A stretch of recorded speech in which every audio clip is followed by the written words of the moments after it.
Incoming message. Try Rebel Base. Is anyone out there? Hey, I'm Marcus. I'm Atrax. And he's Nick. We are Working Class Nerds. Cue the intro.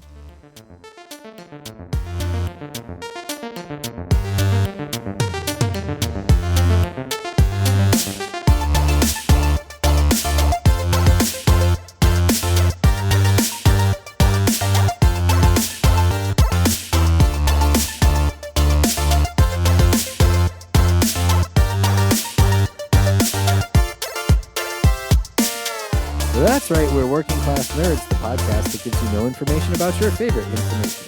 Today is Thursday, March 7th, 2024, and you can find this 238 podcast on Apple Podcasts, Buzzsprout, Spotify, iHeartRadio, and anywhere you can find a podcast in the galaxy far, far away. You can also find every single Working Class Nerds episode on YouTube. Just search for the Working Class Nerds podcast or go to youtube.com/@workingclassnerds, click on playlist, click on Working Class Nerds, and boom! Every episode, past and present, right at your fingertips. But there is more coming to the channel soon. So go subscribe at Working Class Nerds. You can watch me completely fail at video games Tuesdays, Saturdays, and Sundays at kick.com/MarcusB814, twitch.tv/MarcusB814, and youtube.com/@WorkingClassNerds. You can also watch me play video games whenever I honestly feel like it, twitch.tv/A_Atrax.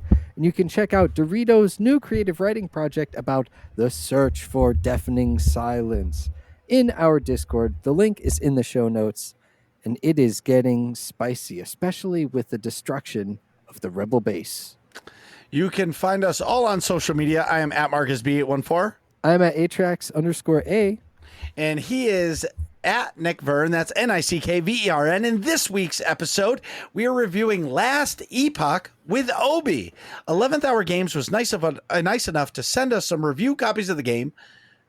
But before that, welcome to the show, Obi. And what have you been up to? Not playing Destiny. That's what I've been up to. Oh, no. Yes. Shots Yes. fired. Woohoo. Wow, that's shots fired. Listen. Trash game, by the way, and they just released Guardian games where we got hoverboards of all things, which is just a differently skinned like speeder, and you can fly with them. So I mean, it makes the game just so much easier for people like solo flawless stuff and everything. It's trash. Well, and I heard it's breaking in the game everywhere. Oh yeah, 100%. You know, here's the thing is, being a part of MMOs and watching the ups and downs of MMOs, I think Destiny is just past its peak. It's on its way down, and they're right now just trying to save whatever player base they can before they move on to the next thing. Trying to get as much of that microtransaction money as they can. Oh, it's yeah. You know, when you look at the awesome shaders that they have in a 4-pack with some other piece of emo and it's $20, you're like, I'm not spending $20 to get skins. Like, I have zero interest in that. I would say the hardest part for me right now with Destiny is it's become like a wannabe MMO where the game is just throwing dailies at you as stretch content. You know what I mean? Yeah. I would say that's the hardest part for me is like, it's like Witch Queen had the best for me now. It had the best storyline. That content, they stretched good content for 8 months where it wasn't like dailies. Now it's just like, hey, do this thing 1,000 times to try to get a cool gun. And it's like, I don't really care about a cool gun because the cool gun isn't as good as the Osteo Striga. Well, so Obi, you haven't been playing Destiny, thankfully, but what have you been up to? Honestly, my life is pretty monotonous. But the games I do play of late, I mean, I've gotten back on my ARPG kick, which I mean, Marcus was so graciously able to provide me with a key for Last Epoch, but I have been playing Path of Exile. I've been doing the Affliction League pretty much the entire time. So I've been doing a lot of that. Shatterline, not many people know about it. It's a small time like hero shooter of sorts. I post clips of it in the Discord every so often. Yeah. Um, but otherwise, it's mostly between those two games and my gotcha games. Which gotcha games are you? Which gotcha games have got you? So, gotcha games wise, I've been playing Girls Frontline since it launched in 2016 in China. And then I swapped over to the English version when it went global. And I recently had some friends get me into Nike, and the gameplay is what's actually keeping me in that. What's the name um, of the girls' game? Girls Girls Front, Frontline. yeah, Girls How Frontline. how do you spell the Nike game? Nikke. Aha. And fun fact about that, the guy, one of the lead developers of Shift Up, who made like the physics engine, is actually working on Stellar Blade, the new PS5 exclusive coming out here eventually. So Okay. he, Interesting. yeah, he did the physics engine. Um, so he's been working on that as well. I remember. So speaking of gotcha games, I remember when what do you call it came out?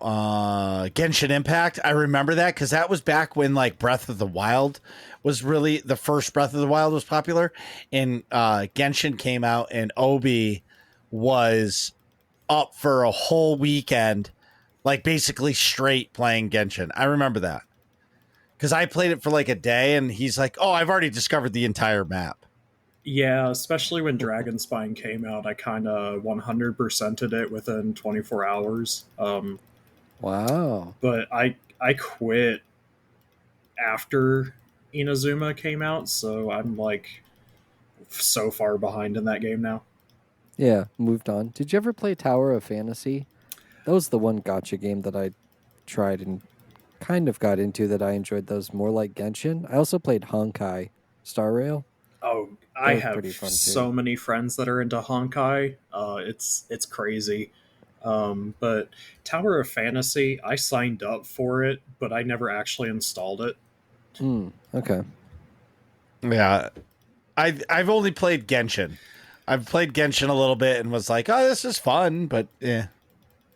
I think that's I mean, as much as I don't like gotcha games, it's actually a solid game. Like it's actually pretty fun. For Oh, sure. Genshin's awesome, and you know the best part about I know it's a gotcha game, but like it's free. Like you don't Yep. actually have to pay to play it. Like you Yeah. can if you want a new like character, but you don't have to buy a new character. Right. Maybe in like later games, like you're forced to buy an upgraded character to like clear the content, but I'm pretty sure you don't actually have to.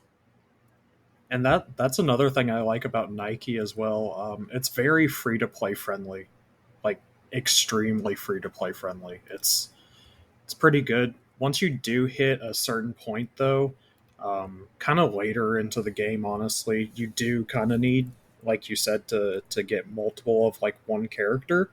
But you can still achieve that even as a free to play. It just takes more time. Sure, Yeah. Got to get them hours in, of course. for sure. So Atrax, what have you been? Wait, let me rephrase that. Wait. How many games have you played this week? I've actually played less games because I got pretty sick this week, and so it hurt to even just lay in bed.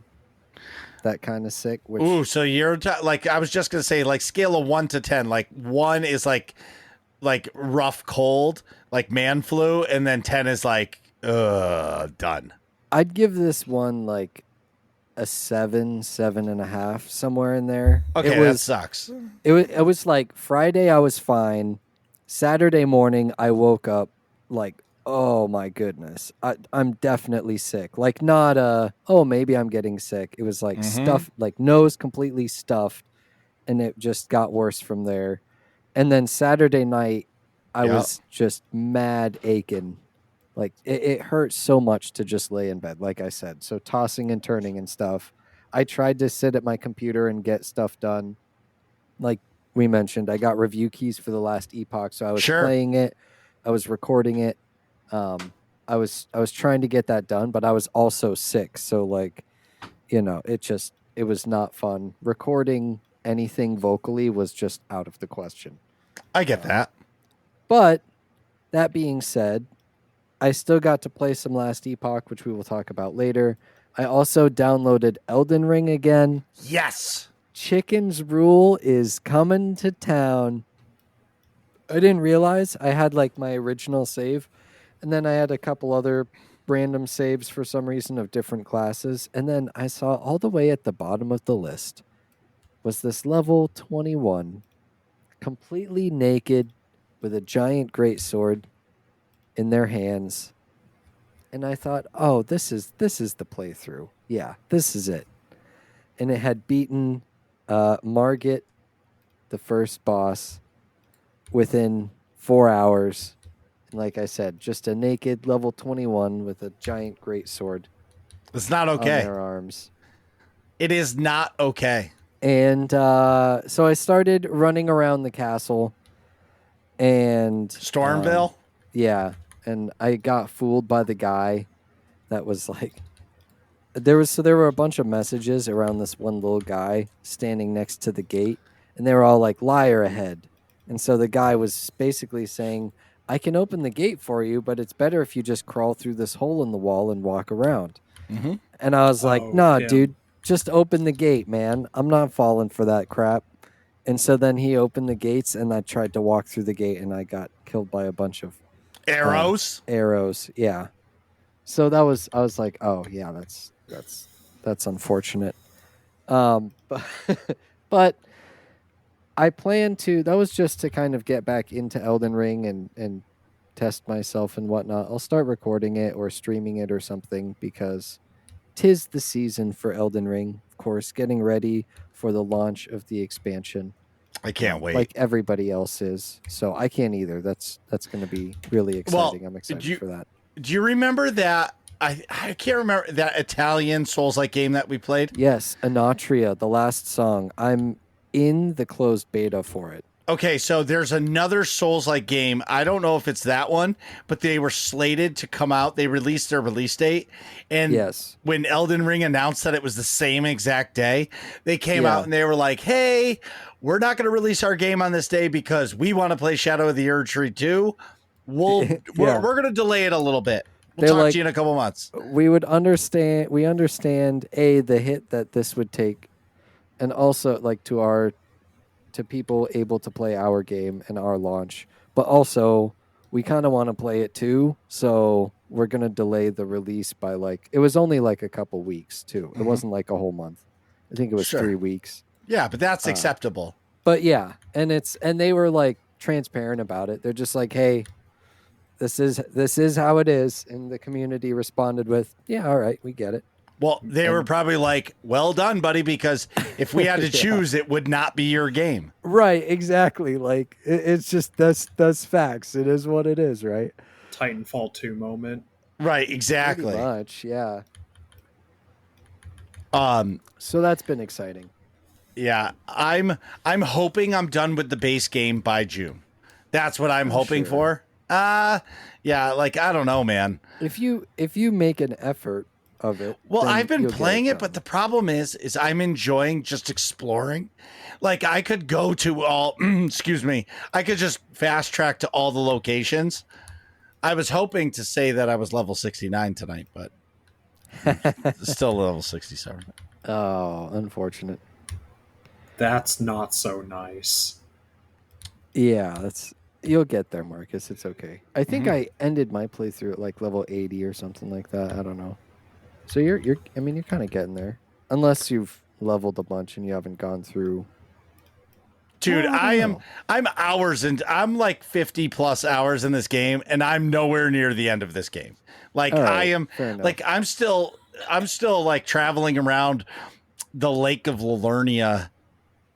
trying to Oh, okay. All I'm right. still Yeah, like never finding mind. all the Yeah, I'm still you're not finding all even the close. catacombs. You know what I mean? Like Yep. I've gone into the Altus Plateau for like a minute, and I've gone into Caelid for like a minute. Right. You know.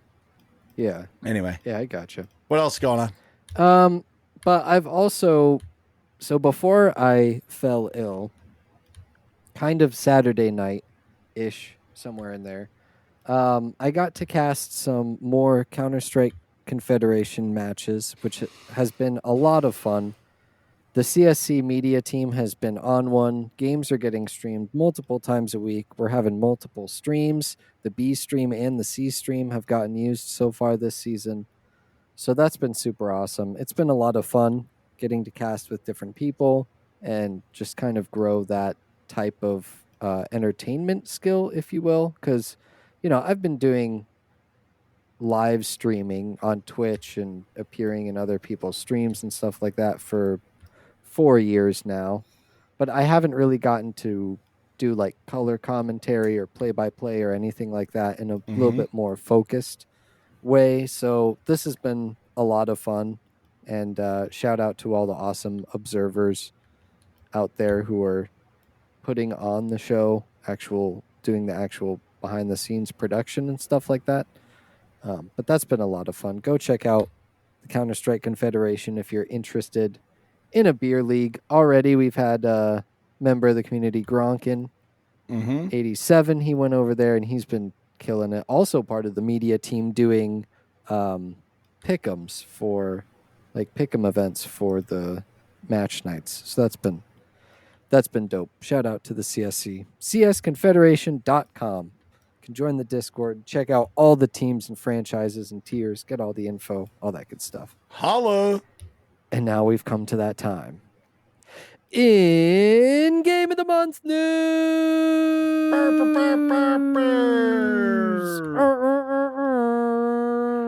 We are going to march on into the month and spread democracy to bugs and robots across the universe in Helldivers 2 this month. That's right. Sweet. Helldivers 2 is Working Class Nerds Game of the Month for March 2024. This game for me kind of came out of nowhere. It wasn't like on my list or anything. I saw some things about it, but it just kind of looked like it's another horde style game.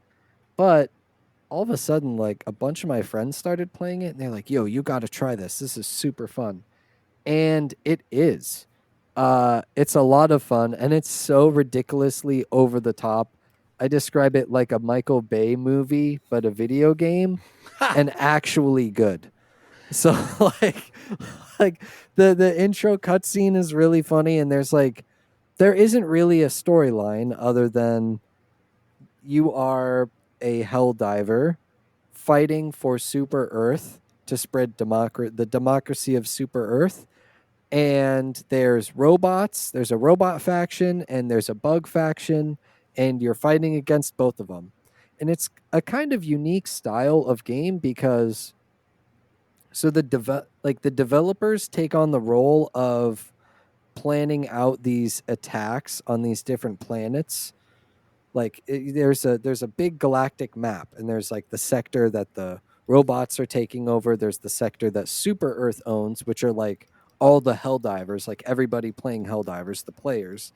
And then there's also the bugs, which are also like the enemies. So the bugs and the robots, their attacks and the way they take over planets and like the different missions that are available and stuff are set up by the developers. So in a way, it's kind of like the developers are fighting against the players because they set up, like, oh yeah, there's this and that and the other thing. So you'll go to a planet and it'll say, 70.0084238% liberated, and you drop in on a planet and you complete 2 missions, and it'll give you like 0.004% increase to liberating the entire planet. So like That's funny. everybody has to actually fight together in order to take over planets, and there's big giant missions that reward a ton of rewards if like to all players if they hold certain territories for certain amounts of time and stuff like that. So it's super fun. It's super it's in depth while also being incredibly simple. Yeah, Like I've heard it's Warhammer Darktide, but more attention to detail. yeah, and it's a little bit more, I want to say, community focused because you can just drop into public games, so you look over the map and you see all the little dots of all the different people doing missions, so you can hop in on public games, and it tries to encourage like, yo, let's just get as many missions done as we can, because we're like, literally everybody gets rewarded or everybody doesn't get rewarded. It's kind of like reliant on the players, which is cool, especially when the player count is really high. Then it's a lot of fun. And no doubt they're going to be releasing stuff for it. So drop into Helldivers 2. Obi, have you gotten to play Helldivers 2 yet? I have. Basically, I haven't had much experience with it, but what I have had was a lot of fun. I did what they call basic training, which is basically just the tutorial. And Yeah. then the very next night, because I had just logged off after that, it was like 3 a.m. and I had work. Um, I went to go play, Shatterline, and then I got invited to play Helldivers by one of my friends. And so I instantly closed Shatterline, booted up the game, didn't even get past the title screen for Shatterline. Yeah. And now these guys are like level 28, 30, something like that. So they took me straight as like a level 2 into Helldive difficulty. Oh, yeah. It I was bet you died a lot. I did. But I extracted on every mission we did except one. And Nice. after the first mission, I was actually like carrying my own weight. So All right. I got up to level 9. It was a lot of fun. It was just 7 missions that we did, but those 7 missions took like 3 hours and we didn't even realize it. Yeah, each mission is like 40 minutes or so. Like, or that's like the average length. Some of them are kind of shorter, but yeah, the missions are like super. And I imagine on Helldiver difficulty, they're even longer. Oh yeah, we Because were only playing on Errata Prime at the time, so okay, yeah. Yeah, because I've been playing on the hard difficult, which I think is 5, rank 5. I think Helldive is 9 or 10, something like that. But 5, I've been playing on 5 with my friends, and I think I'm also level 9. So shout out to the level 9s. But yeah, it's a lot. It's a lot of fun, and people just the Helldivers, as you're running around, just democracy, and just screaming, and I mean it's ridiculous. the amount of silly antics you can get up to is Yeah, absolutely insane. and in the most recent update, they added weather. So now there's like meteor storms that will come, and like electric meteors will be landing. They like land on the floor. It's like this big giant spot of light, and then it'll slowly shrink until boom, then it explodes, and whatever's in there just gets sent flying. And yeah, it's absolutely ridiculous. They're adding mechs soon too. If you didn't see, those Yes. got leaked a little bit, and the devs came out and said, "Yeah, we would have gotten them out earlier if it wasn't for our server issues on launch." But they're coming soon, as well as they're adding some of the other like species from like Helldivers 1. Man, I can't wait. Now I've never played Helldivers 1, so I can't like talk about that necessarily, but Yeah, me neither. But that is the game of the month. Helldivers 2, that is. Come join the democracy, chat. Or listeners. I'm so used to saying chat. Oh well, it is what it is. Come join in on the Helldivers 2 fun. Marcus, how's your week been, man? I am awesome. I'm realizing how busy I'm about to be, but I've also been gaming a ton. I'm still playing Minecraft with my son like crazy. I've been playing Elden Ring. I went into the Black Knife Catacombs this week, and it was a very big learning experience for me because it was the first time there were skeletons, but even though I was killing them, there was something else keeping them alive. Well, hidden around a corner, there's this asshole who has like this staff and he's using like dark magic and he's keeping all of the skeletons alive. So no matter how many times I kill them, they stay alive. And I got my ass kicked many, many times. There was a lot of mother truckers and a lot of runes lost. I think the most runes I lost was 7,000. And for me, like not being able to hold runes for long, that's a lot of runes. And That's not too bad though. 7K. but when you clear so I'll get to it. So I had 6,000, lost them. Then I found there was a Black Knife assassin inside, as a hidden boss. There was like two bosses in these catacombs, and I went into this room, and it was like basically like a glorified bedroom, the size of the room. And you guys, if you fought a Black Knife assassin before, they move really quick, and there's a lot of dodging needed. And I beat him first try. I did not die, which was great, but let me tell you, that fight sucked. But then I came back out, and then there was all these skeletons shooting arrows at me, and you got to ride up these like chop blocks. And so I finally get to the boss room, which was one of those I don't know, I call him like Noob Saibot from like Mortal Kombat. He's like Black Smokey. They don't have a lot of health. They're easy to kill, but then they decided to throw in 4 skeletons, 1 arrow guy, and then 3 aggressive sword skeletons. And let me tell you, plus this boss, let me tell you, I got my shit kicked multiple times. And there's like, it's like a 50-50 on the community. 50% say summons are in the game so you can use them. The other part of the community says you don't use summons because the game is intended to be able to beat without them. And I feel like I'm cheating when I use summons, but I used summons in this because I was getting my ass kicked over and over by these skeletons. I'm like, I don't know what else to do. And then there was like this like poison move or something where it's almost like they wrap this like green string around me. It almost looked like Strand from Destiny, and they would freeze me. And then I would be getting bashed by skeletons and I was dying. It sucked ass. Yeah, that doesn't sound fun at all. Once I killed the Black Knife assassin, I had 12,000 runes, and then I went into that room and I died. And then before I could get to the other side of the room, the next time I went in, I died and I lost those 12,000 runes. And you want to see me rage is when I lose all those runes, because like I feel like, yeah.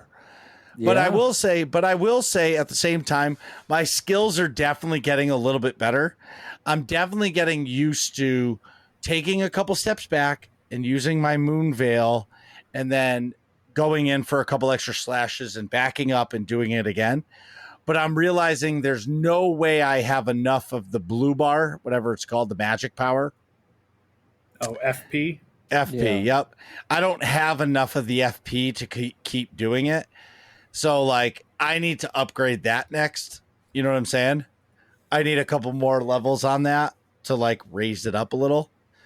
So I have more of it. Like, I can refill it with my flask. You know what I'm saying?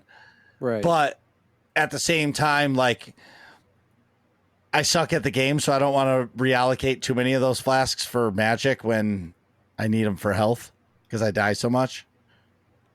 But I mean, either way, you don't need to use the FP at all. You know, you just got to use the stamina. You got to use your stamina instead, bud. Just got to hit them.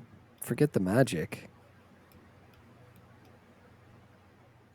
Meanwhile, yeah, exactly. But either way, I'm having a lot of fun. I think I'm done in the lake now. Now that I finished this catacomb, I think I did everything. Actually, there's a dragon in there I have not beaten, and I got killed by this like giant bird with swords on its feet.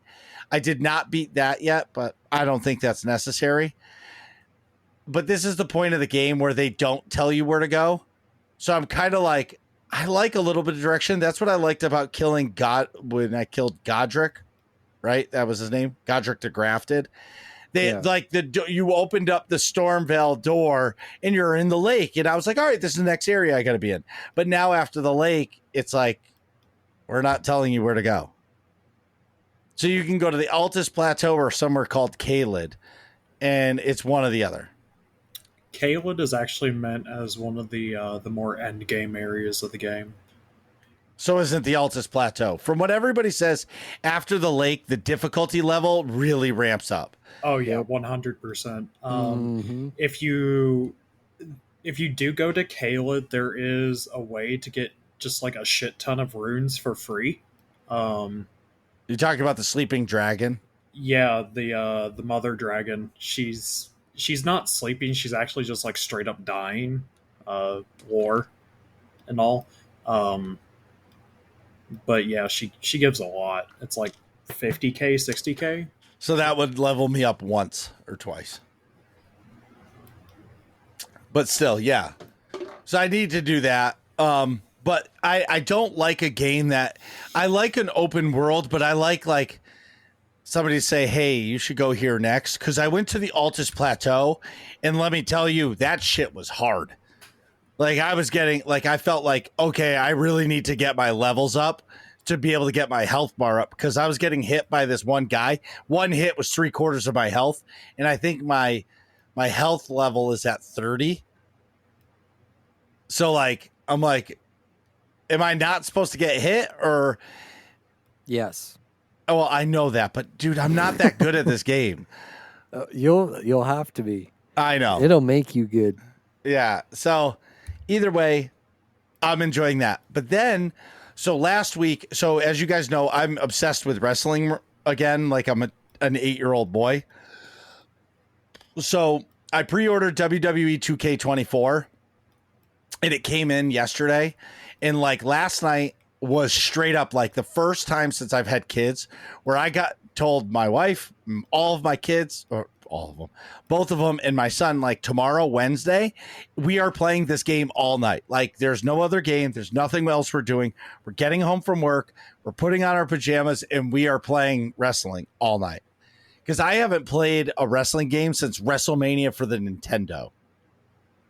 Wow. The original Nintendo. Right. So, but let me tell you, the graphics are unreal. Second, the gameplay is fantastic. And like my son and I are now, like every night we're going to play it, and we're going to play 3 matches, and whoever wins is the champion for the night. Just for the record, I've let him win 2 nights in a row so he can like the game. Because when I'm whooping his ass, he gets frustrated and he squeezes the controller. Oh, against my better judgment, because I'm a graphical whore, I bought it for the PlayStation 5 so I could play with him rather than my computer. And that's not bad, though. Yeah, that's awesome. Right, but the PlayStation controller sucks. I mean, That's I'm used to it now. Yeah. And you know, like, because I got this nice Gold Shadow Xbox controller, I really want to get a custom painted PlayStation 5 controller. I just wish I had somewhere that are going to have those. So between wrestling and then the next 2 months, next Wednesday, I'm going to Boston for a wrestling show. Then Atrax is flying on to the best coast, which is the East Coast, and we're going to PAX East. Then at the end of the month, I'm going to another wrestling show. And then in April, I'm going to Disney, and then I'm flying back to Kansas City. I've got a busy couple months coming. No kidding. But I'm super excited to go to Kansas City and see my sister. So for me, that I am excited for. Other than that, and YouTube videos are coming back. I'm going to be doing a big change to my streaming schedule. Big announcement. That'll come next week on the podcast. Because I want to focus more on making videos. Atrax gave me a few pointers I've been working on. I've been doing the shorts and stuff, but I want to make like a 3-minute or 5-minute long video and start pushing out that stuff too as well for the YouTube channel. Other than that, Nick, what have you been up to? Oh, the rebel base has been destroyed. It is official. Nick has moved into the Imperial Death Star Imperial prison. Command has taken over his computer. Yep, and he is now relegated to Imperial Prison, which is in a basement of a house. And he no longer plays video games on his controller. He just watches ASMR videos. So good for him. Anyway, moving on. In AIE news, big news for this coming Sunday, March 10th. Destiny 2's Clan Night has been moved to Sundays at 8:30 p.m. Eastern. We are going to try it for a few weeks to see how it goes.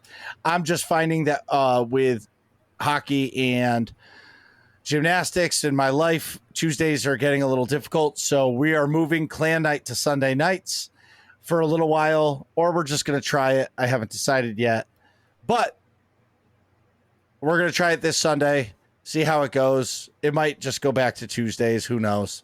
The only hesitation is I kind of like the fact of Saturday, Sunday gaming to be just one game.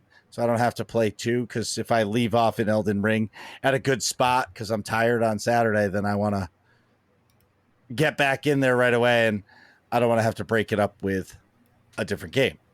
Anyways, if all this sounds fun to you, go to aie-guild.org, get our Discord information in the top right-hand corner, ask for a guild invite, whether or not you play Destiny 2, Star Wars The Old Republic, or any of the other games we play. We would love to have you. So now that the Rebel base has been destroyed, he's actually made us all have to use the bathroom because we're so worried about him, and we're stressed out that we're never going to talk to him again. So we'll be right back.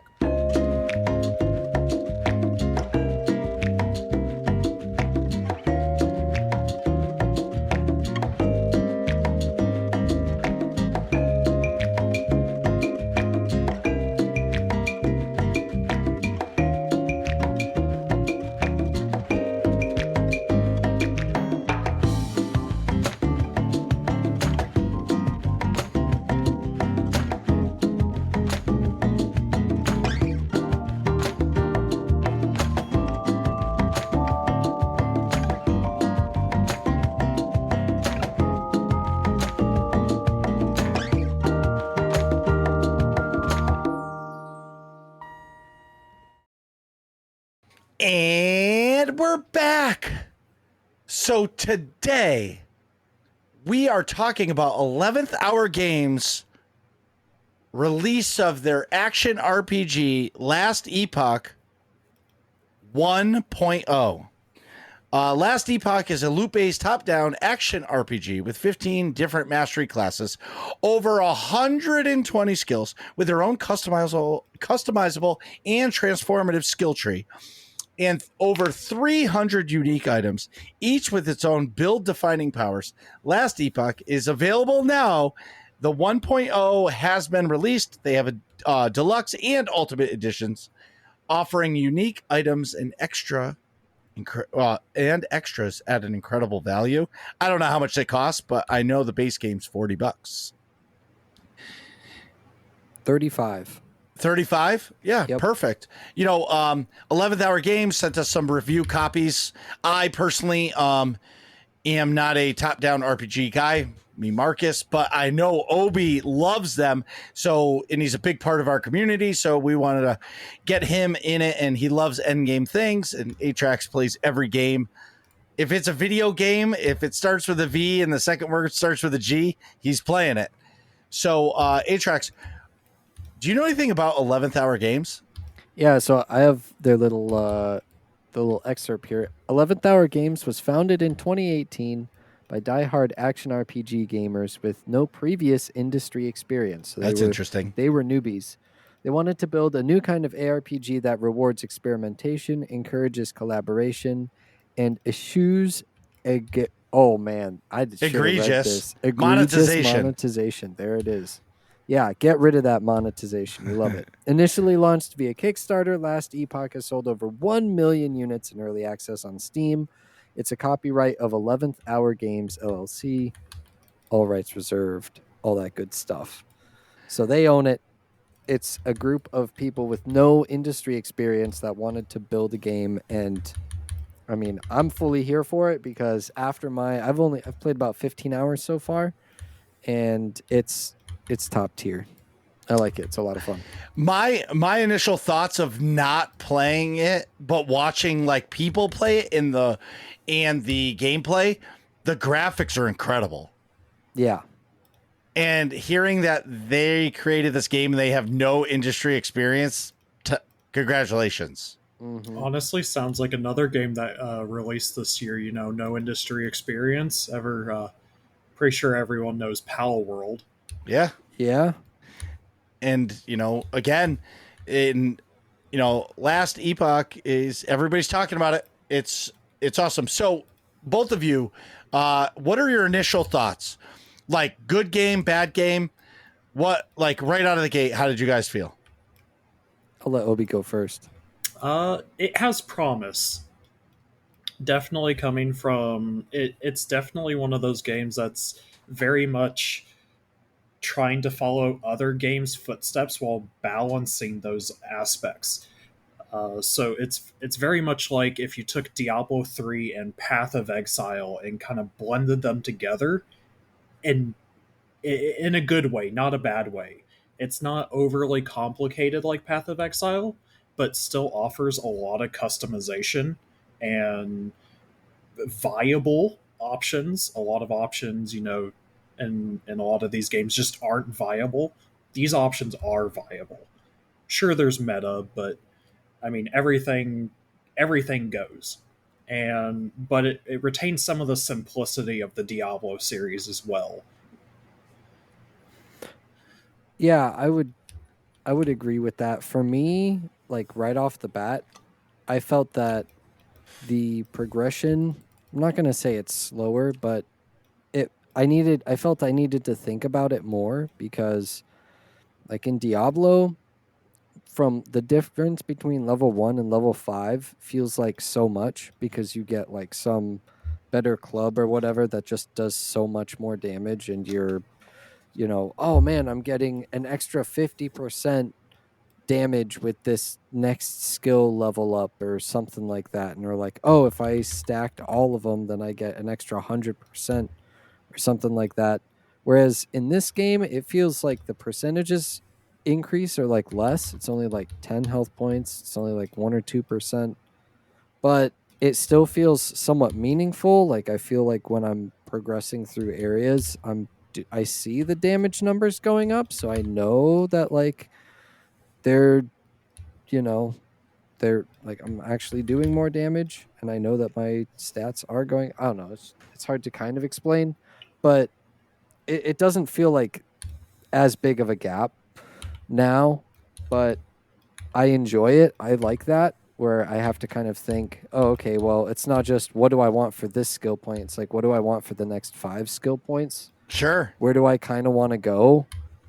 And that's I've been having a lot of fun with that. I've been playing the Blade Dancer, and that's dual wielding daggers, slicing them up, doing all that stuff. That's the rogue class, right? One of them. Yeah, yep, one of the rogue classes. What are you guys playing? What are you playing, Obi? I'm actually playing marksman rogue, Oh, but okay. I'm going with a like a fire and blade hybrid build. Gotcha.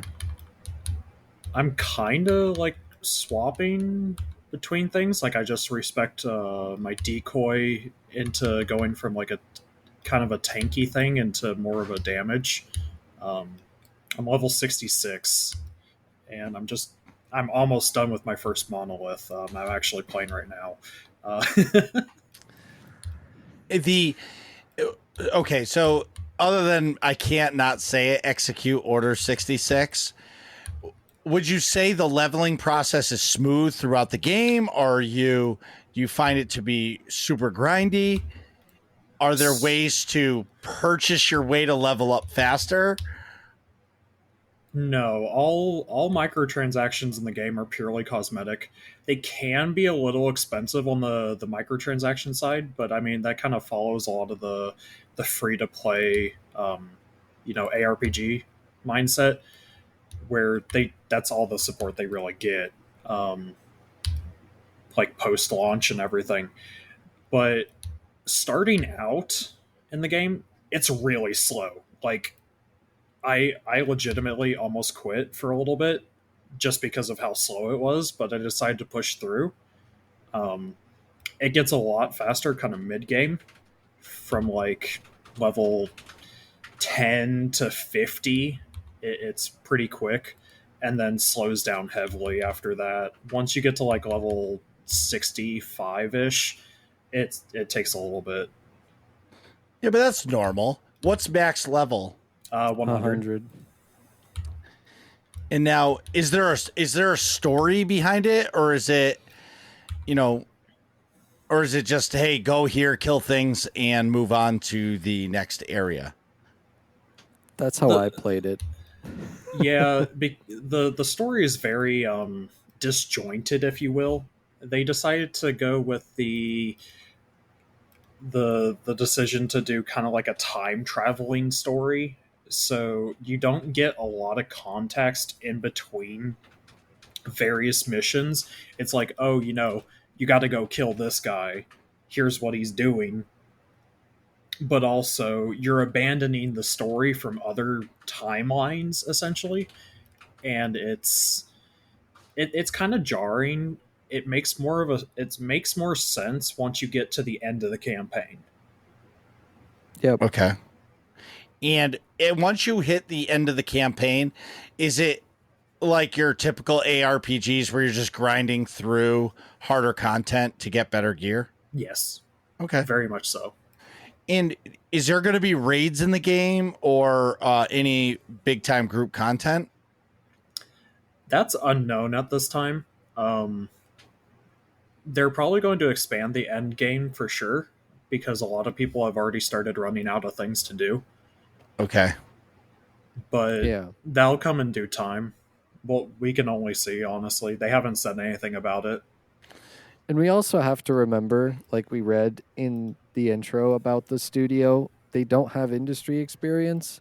They've developed a great game, but I'm sure they've been developing it since 2018. So, like, I wouldn't be surprised if that type of stuff doesn't come out for at least like 9 months, maybe even a year. That's just my guess, though. I don't actually know. Maybe they've already prepared for that. I wouldn't be surprised if they just were solely focused on releasing the game. This is my big question that I always ask. How was the launch of the game? Terrible. Oh, It was really bad. If you could not get into the game, it was not worth playing for quite a little bit of time until they fixed the servers. I mean, I even messaged you, the night you gave me the key because I had played a couple hours already, where I could not load into a zone. I managed to get in because they had kind of already fixed the logging issues a little bit, mm-hmm. but I managed to get in and everything. But I couldn't load into the a new zone, which means I literally could not progress the story. And then the servers went down shortly after due to issues, including the offline servers, which is a really interesting thing. How does offline mode go? Like, you can't play offline. So you can, but the idea is like basically you can play locally offline, but then your save won't update to their server. So like that's the way that the kind of like at least how I understand it is you can go play somewhere else, right, without the internet, but then when you come back to a place where you get the internet, it will update your save for you. I'm not entirely sure. It's interesting that not even offline mode worked. Maybe offline mode was just broken on launch, but I was told, and I haven't tested it myself, maybe that's something I just need to, but I was told that you can play the game without internet access. Yeah, they have an offline mode and a fully offline mode, which is completely local, as far as I'm aware. And even the fully offline mode was just completely like unplayable as well. Interesting. Well, it I launch servers nowadays, it's bad all the time across the game. Yep. Doesn't matter what game you're playing. Yep. So hearing that, I mean, you have big AAA games like I'll say Destiny, and when their new content comes out, their servers crash. You know what I mean? So I don't feel as if that's a bad thing.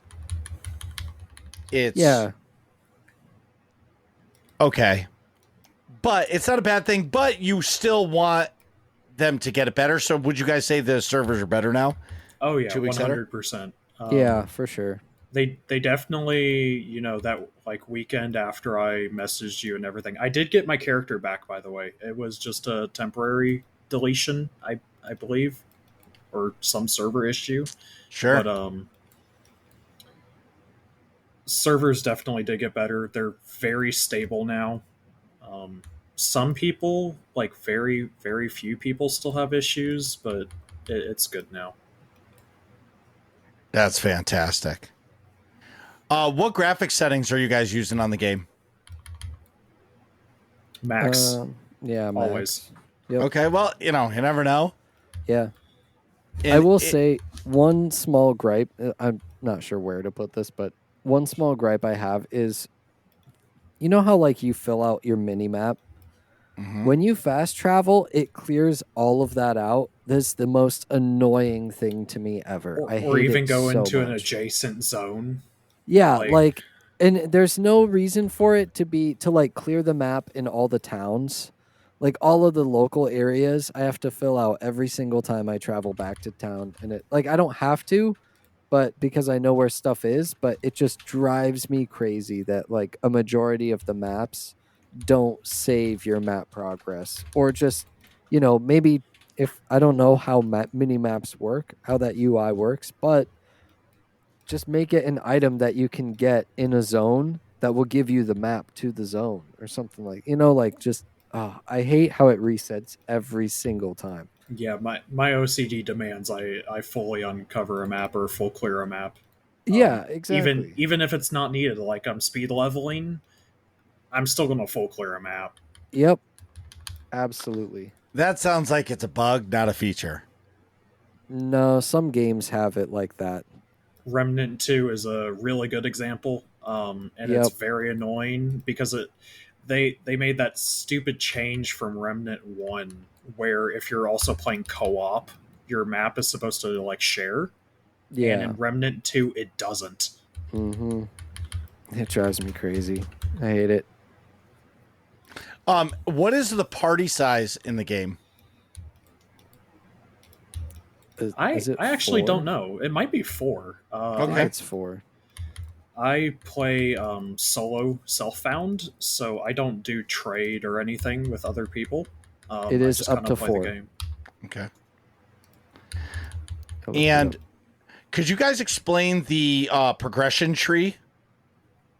How does that work? And does it give you a freedom to? There's a few parts to this. So can you explain to me or us the progression tree? 2 is it crazy like Path of Exiles where you make a mistake, you're screwed? And can you respec if you need to? So the big question is which progression tree? Explain. So there's two types of progression trees in Last Epoch. You obviously have, you level up as a character. You have those progression trees, uh, which it's very easy to respec. There's an NPC, you spend a little gold. Gold comes aplenty. There's not much of a use for it, except out of like trading between players. So it's really easy to respec. You can create basically new builds on the fly whenever you want.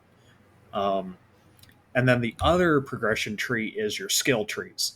So you have the ability to specialize in 5 different skills that you unlock between your base class and also your mastery class. And those each have their own progression tree. It does work a bit differently that if you want to respec though. Um, For example, I have a level 18 decoy right now. If I want to respec it, I could either remove a skill point, which would reduce the level of the skill by one. So I'd have to level it up again to get that skill point, or I could despecialize the skill for a completely new skill. And at certain levels in the game, you actually have a minimum amount of skill points for that skill. It starts at that level. And then like my decoy starts at level 8 if I was to despecialize it and then respecialize it, and then it also gets increased XP gain until like level a certain level, and skills max out at level 20.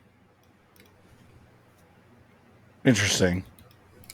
It's a pretty fun mechanic because it like rewards you for using the skills that you want to use because you gain XP through using them, you know? Right. And how does the loot work in the game? Like your gear. So it's a loot fountain ARPG. Okay. You get a lot of it, but there's good ways to like mitigate that and everything else with like the in-game loot filter, which is incredibly robust. It's probably one of the best parts about this game, honestly. Really? um, Tell me about it, or tell us about it. so you can just do it straight from the settings. You don't need a third-party program at all, like Path of Exile with a filter blade, for example. Mm-hmm. um, you can have plenty of different loot filters as you wish, and then each loot filter that you do has up to 75 different rules. So you can do, for example, rule one on my loot filters: hide all items with X amount of affixes. So any affixes that I don't want on any of my gear, those are hidden. Same with item types, class items, etc. that I don't want. You can also set level requirements, like I won't see any blue items or magic items until they're above level 30 in requirement. Um, I can hide pretty much every single item, but if, say, I want to show all of the unique items that drop instead, I just make a new rule that says show all unique items and then place it above the hide all items rule. And at least my uniques will show up on the ground and nothing else will. Um, that's kind of just the general gist about how loot filter works. But Last Epoch does it really well. That It's sounds not amazing. it's not confusing at all. Which, if you've ever used Filter Blade for Path of Exile, it can get a little overwhelming at the start, but this is kind of just intuitive.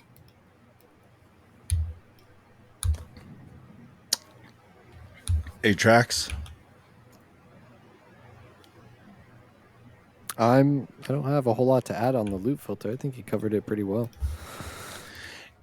Now, leveling.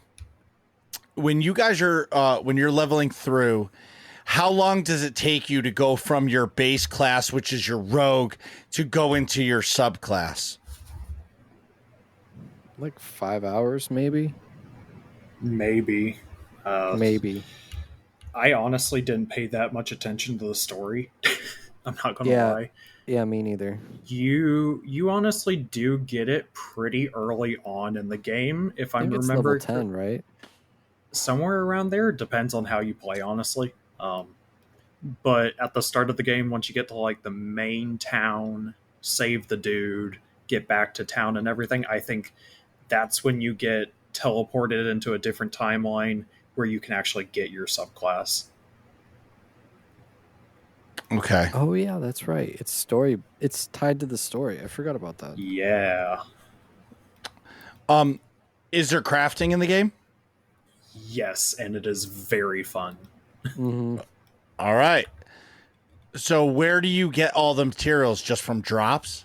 Yep, all the drops are crafting. So what you would do is any item that isn't a set piece or a unique, and you can access crafting on the fly as well instead of having to go to like home base or whatever to do it. So you would just drop it in. Each item does have a stat called Forging Potential, which is the basically number of allotted crafts you're allowed to do on an item. There's ways to mitigate that with certain glyphs. I think it's the glyph of hope that has like a 25% chance, to not use any cost at all. Obviously, the cost ramps as you go, but you can kind of pick and choose what stats you want on an item. Um, and the more like shards you have of that particular stat, you can upgrade it further up to tier 5 as long as you have the forging potential. So you can I've seen some people, cuz I also play Grim Dawn. It's another ARPG, and the guys in that server, they felt like crafting made the game too easy. You don't have to do it. It does help a lot. And if you're struggling, try out the crafting system. It's really great. I would agree. I also love that you can immediately just, when you pick up certain materials, you can just transfer them right to your pouch, Oh, saving you hitting the inventory space. hitting that button is so satisfying. Watching them all just like out of your inventory, and oh yeah, it reminds me of Guild Wars 2.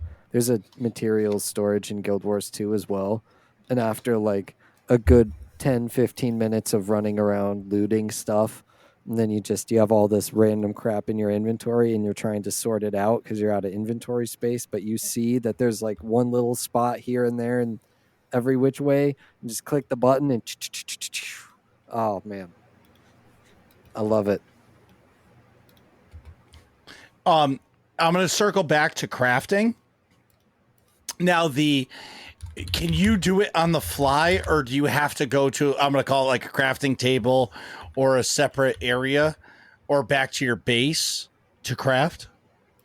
Yeah, I think I mentioned it at the start, but it may not have gotten picked up. You can just do it on the fly. It's bound to a hotkey. However, in towns, usually over by a shop, there is a crafting table that you can use, but you don't have to use it at all.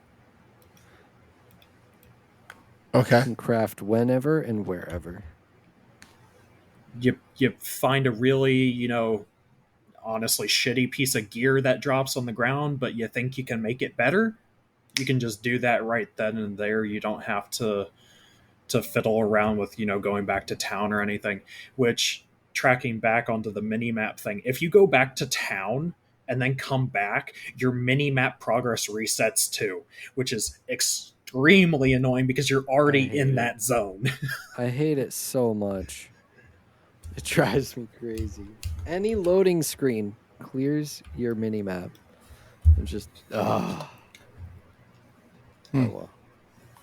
Well, I guess my Small complaints. yeah, but there's nothing wrong with having a complaint about a game, right? Yeah. So, what is your favorite thing about the game, and the one thing you would like to say to the devs to change? I'm gonna let Atrax go first on this because I actually have to think a little bit. Well, the change for me that immediately jumps out, honestly, is the mini map thing. Mm-hmm. Like, fix that. It will be good for me. I'm a pretty casual ARPG player. I got Diablo 4 for free with my graphics card, and I played it for a good amount of time. So, like, I can't say as far as balancing or end game or content or anything like that. Like all those things to me don't really feel like they need to be changed because it's all just fine to me. I can see how other casual players who want to play this type of game would pick it up, play one or two classes, and then dip, you know? So I think it's really great in that aspect, and I really enjoy it. That's one thing that I personally like about the game. It gives you the ARPG fix. It looks really good too. In one of the beginning areas, you're running around and there's like these giant worm things that come up out of nowhere and they grab onto these guys that are on the edge of the thing and just like ah! And they're all screaming and everything like that. Like it's actually wild. So I think it looks really good too, and it's a lot of fun. Funny note on that. Did you ever look over the edge after those worms like dipped back down? Because they just chill out. They don't disappear or anything. They're just right there. Oh, that's funny. No, I didn't notice that. It Just like waiting for the next guy. Yeah, it's like this really serious moment, and then you just see him chilling, and then you just see him dip back down, and you just can't help but giggle. That's hilarious. It's one of those flaws that adds charm, in my opinion. Yeah, it's not a bug, a feature. It's not a bug. All right. What would be something you would change, Obi? This is hard. So early game, I feel like needs to be sped up a little bit because it can definitely lose some people. But otherwise, I would honestly say balancing the meta builds that are out there, especially like bleed builds. They're very they make the game kind of trivial. Um, and while each subclass, every class can have several, and really do mean several different builds. Um, you kind of just start heading in one direction. Like if you go, for me, like boom boom decoy build, decoys, ballistas, etc. They're extremely overpowered right now, especially with the Falconer class. Ballista Falconer is one of the best, and it can make like lightning builds, for example. They're pretty mediocre, just because lightning doesn't really do anything much except stun chance. Damn. All right. What's your favorite part of the game? Ooh, favorite part. Honestly, I've been enjoying the end game. It's a bit different than Path of Exile. They do something called monoliths, which is similar to a fashion but has its own like uniqueness. So how they operate is it kind of ties in with the story, like the end of time and everything, etc., etc. These monoliths are alternate timelines that you're kind of like just clearing over and over for gear and everything. They do get harder as time goes on. There's multiple different difficulties to them, and they can definitely give you a challenge. I had one that I just could not pass for the life of me. Either I was getting too greedy or just random bullshit go moment. I get But that. I definitely got through it, and it felt a little bit better. This is probably going to be a hot take as well, but I enjoy the fact that there's no penalty upon death. Yeah, me too. it- You can just respawn right where you are. It definitely appeals to the more casual gamer for sure. 100%. But Yeah. for example, in Path of Exile, my league character is like level 92. If I die once, I'm losing. Like, I just had a random bullshit go moment and got one shot. I would lose like half an entire level, which is like 5-6 hours of XP. Yeah. Wait, so in Path of Exile, if you die, you actually lose? Yeah, and that goes for a lot of ARPGs. Even Diablo has XP loss on death. Well, let's go Last Epoch because that would be for me. I hate death mechanics. Marcus can't play WoW because you have to walk back to where you died. Well, I'm changing my tune on that because I do it in Elden Ring now to try to get back to where my runes are I hope because so, I don't want to 'cause lose them. when Cataclysm comes out, I need people to play with. Yeah. That'd be an interesting play that for That would be fun. a little while. Never played. Anyway. Anyways, well, big shout out to 11th Hour Games for letting us get into this. Yes. We'll I'm gonna be- probably do a follow up to this as the game grows. I'm surprised Yeah. we didn't even talk about the trade system yet. Wait, you can trade in the game? See, I didn't play it. Tell me about the trade I haven't system. gotten that far.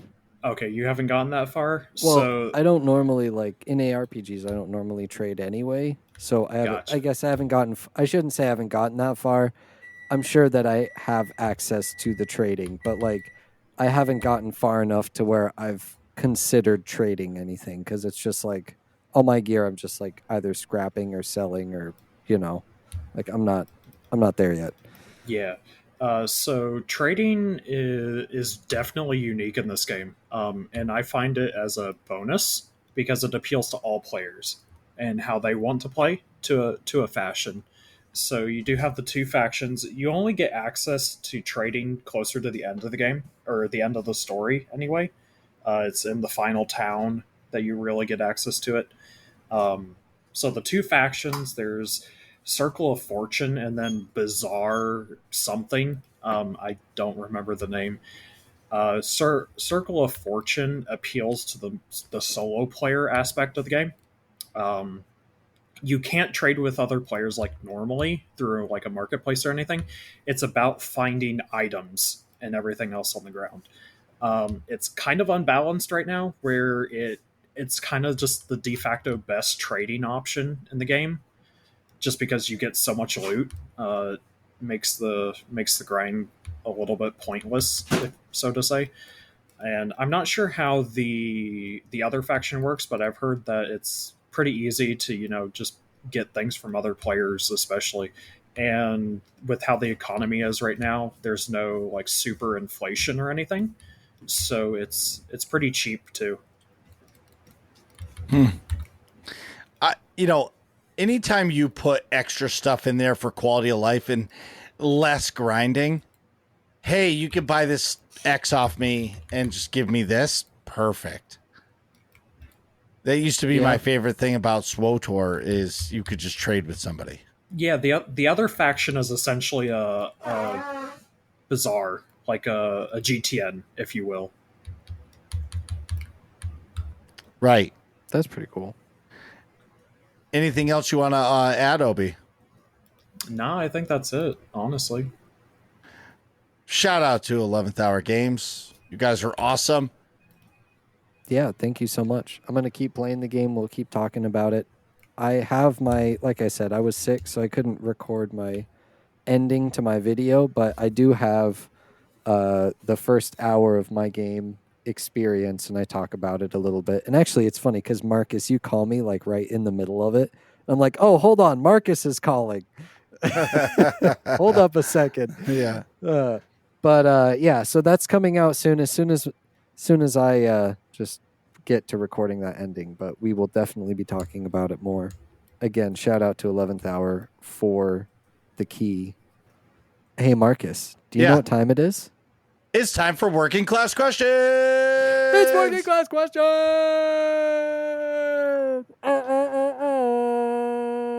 That's right. The working class questions. Questions asked by you, the Working Class Nerds community, in our Discord. If you would like that information, check the show notes for the link to the Discord, and you can ask us whatever question you would like, as long as it is stream friendly, of course, and we will answer it here on the show. And our first question is from Doritos.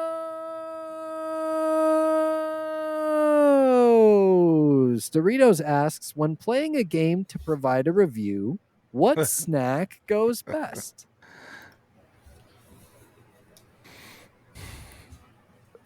I would say Ritz cheese crackers.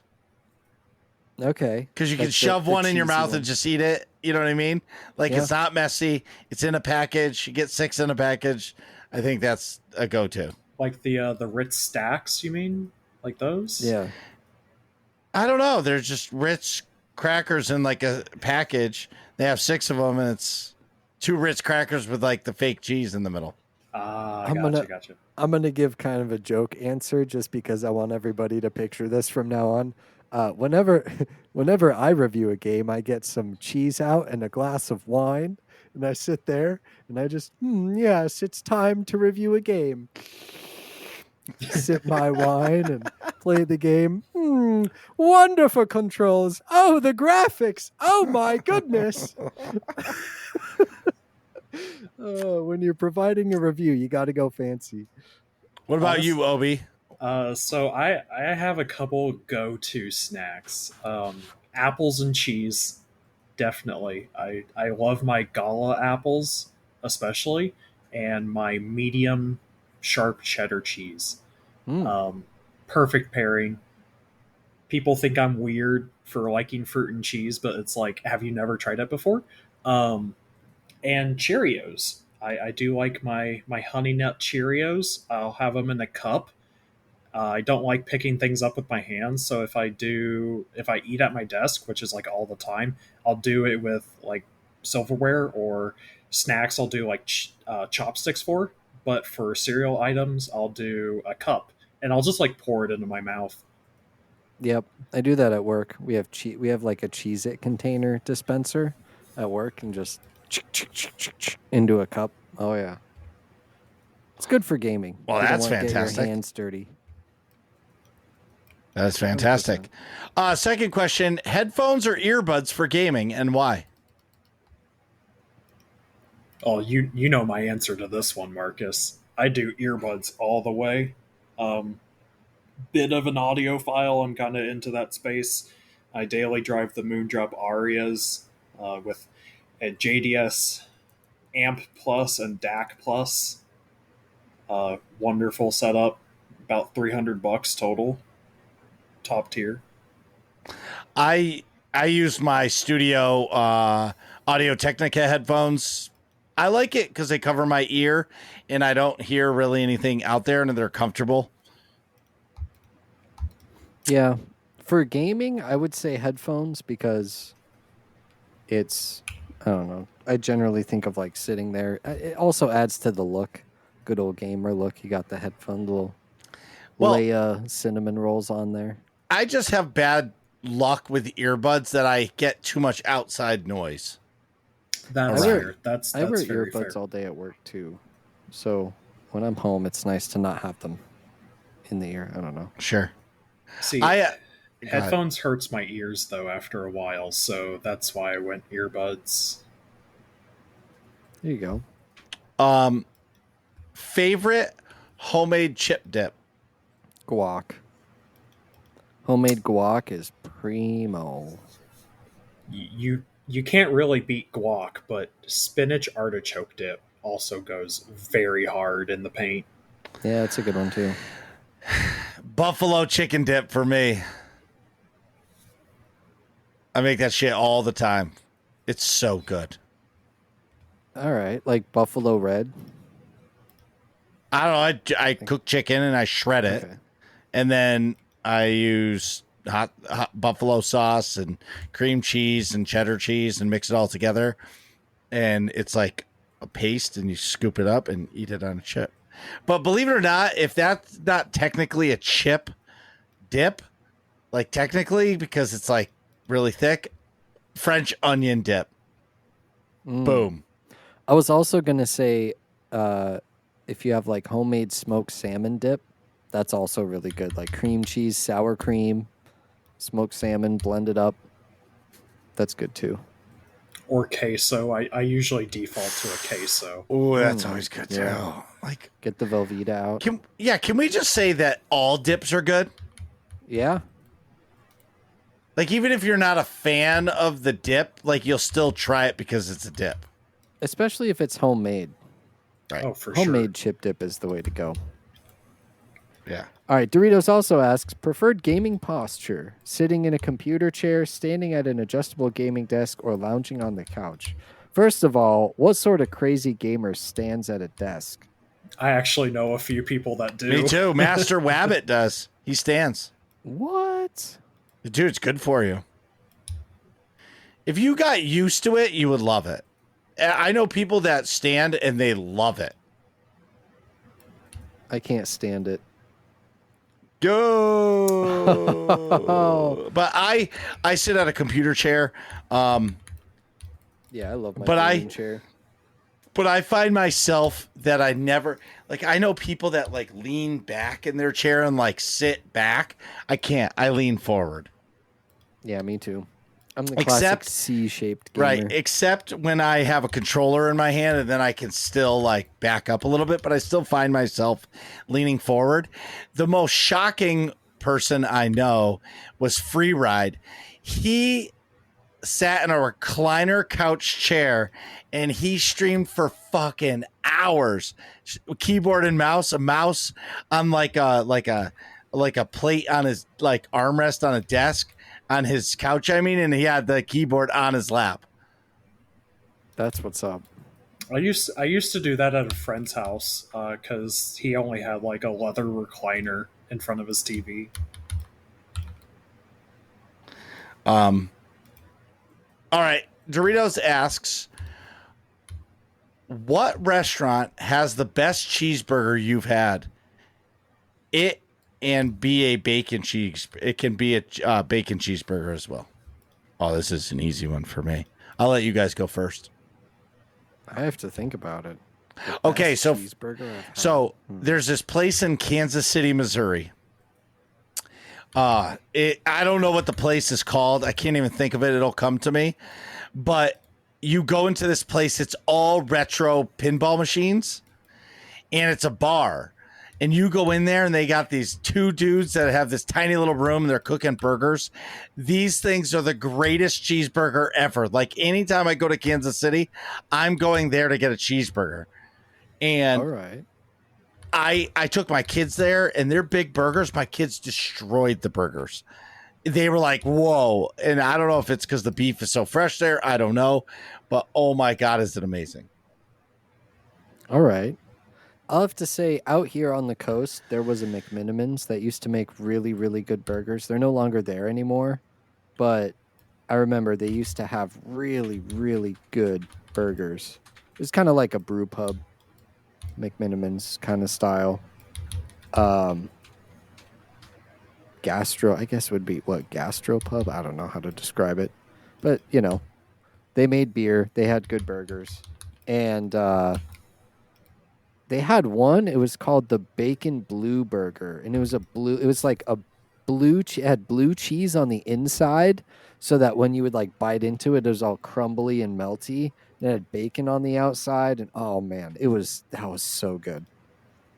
So I'd probably say that McMinimans on the beach. Obi, best cheeseburger, bacon cheeseburger. Oof, I don't really eat out much. Just because I live in the middle of nowhere, so it gets pretty expensive just going out with gas and everything.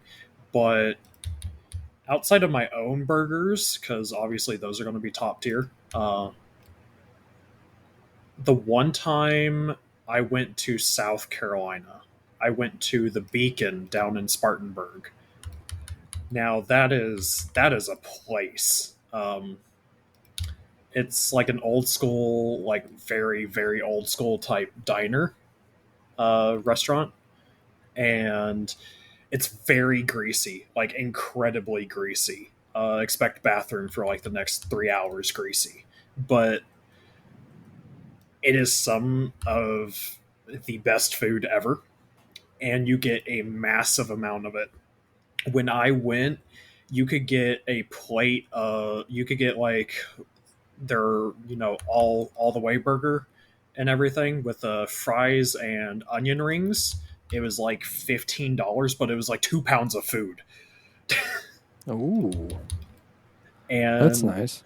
Took up the size of a extra large dinner plate. So this place I was talking about is called the Westport Flea Market. It's the best burger ever. Like, all right. Oh my God. If you're in Kansas City, Westport Flea Market. All right. Dorito says, in your opinion, what is the next best condiment for French fries other than ketchup and cheese? Is cheese a condiment? It can be cheese fries, I guess. Yeah. Okay, because if cheese is on the table, I would then say it's more of a topping, though. is chili also an option? See, I think condiment like mustard, relish, Right, that's what comes like to mind. Shake Shack But then sauce, cheese. like maybe like nacho cheese sauce. Like I could see that. Oh, nacho cheese. Okay, So I for see what you me, mean. my Okay. go-to, if it's not ketchup, would be honey mustard. Friendship ended. I hate honey mustard. I'm joking. Pineapple on pizza, yes or no? Yes. All right, perfect. We're friends again. Yes. A lot of people go with, mayo, and that's really common around the world. I'm a malt vinegar on fries fan. Wait, what is that? What is malt vinegar on fries? So, you know how you get like fish and chips, right? And you get malt vinegar with it sometimes? Put No. the malt vinegar on the fries with a little bit of lemon juice as well. It's so good. I'm going to have to try that because they just give us tartar sauce where I live. That's a damn shame. New England, baby. The fish is fresh here. Dude, you know what's crazy? The more I think about it, I just eat fries like by themselves. You know what? I'm gonna say salt. Salt is the next best condiment besides ketchup and cheese. Throw some salt on those fries. If you're eating an unsalted fry, you need to seek help. I'm sorry. It's true. Yeah. All right. My question, secret question. Worst game ever made? Ever made. Ooh. I could give you a troll answer and say Destiny 2. But I'll give you a real answer and say Destiny 2. There you go. No, but like actually worst game ever made. I mean, like way back, ET was known for being like really terrible, and I imagine it's still awful. So that's probably like the worst game ever made. Have we had to play this game? Yes. Or is it okay? Oh, okay. So it's like for us, the worst game we've ever played. Ooh, the worst game. Well, if it, yeah, I mean, Destiny 2 is probably the worst game I've ever played. Or maybe like, damn, that's tough. I haven't played many bad games. Really? Well, none that stand out to me as like, oh my goodness, this was just like awful from start to finish. Like, immediate refund. I never want to play this again. Get me away. Huh. I'll just say Destiny 2 is probably my least favorite, like worst game ever. I don't like it. I'm having to look through my Steam library for this. So for me, the worst game I ever played was Call of Duty Ghosts. Oh, that was pretty rough too. Like I bought it and I was multiplayer was good though. It was terrible. That whole game was awful. No, it wasn't. Yeah. That's a good one. This is really hard. Oh. You know what? Actually, I do have one. One other one that comes to mind is Anthem. You actually played Anthem? Yeah. Yeah. And I didn't even play it on launch. I played it like on Xbox Game Pass years later. And I was still like, this game sucks. So does it have to be a known game or can it be like a really obscure game? You can say any game you want. Yeah. Okay. So one of my coworkers bought me one of those, like Steam key bundle things for like $14, and you're supposed to get like X value out of these games and everything. So I got some pretty interesting games, and one of them was a ripoff, blatant ripoff of PUBG, aptly named BUBG. It was Wow. it was a fully it's a fully offline PUBG clone, and it's absolute trash because it's like one person, right, that made this as like for shits and giggles, I can only guess. And it's rough between graphical issues. Keybinds just don't work. Like you can't swap weapons at all, even though you can have like 3 of them. There's only a set amount of like NPCs throughout the map. It's only like 7 or 8, and sometimes they group up to kill you. The zone, like all battle royales, it has the shrinking zone. It just doesn't do any damage to NPCs, but it does damage to you. So if you leave an NPC alive by accident because they're off hiding or something, you can't kill them because they'll never come to you. It's a terrible game, but it's one of those that's very jokingly fun. What are you guys talking about in here? Find out next episode of Working Class Nerds.